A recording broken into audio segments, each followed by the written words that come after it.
పిజ్జాకి మధ్యలో ఇంత గ్యాప్ ఉంటే ముందు తిన్న పిజ్జా అయిపోతుంది ఫ్రెండ్స్. 2 minutes అంటారు ఫ్రెండ్స్. అక్కడ పొట్లో పిజ్జా కరిగిపోతుంది.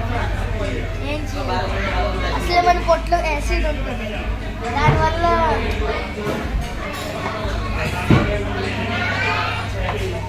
2 minutes అంటారు. ఇక్కడికి అయిపోయింది ఫ్రెండ్స్.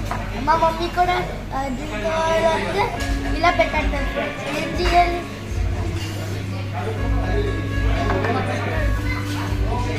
కష్టాలు ఫ్రెండ్స్, కష్టాలు. దేనికి రా కష్టాలు? చిన్నపిల్లల కష్టాలు.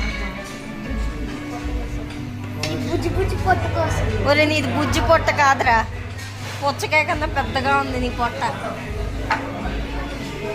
చూడండి ఫ్రెండ్స్, మీకు కూడా అయిపోయింది.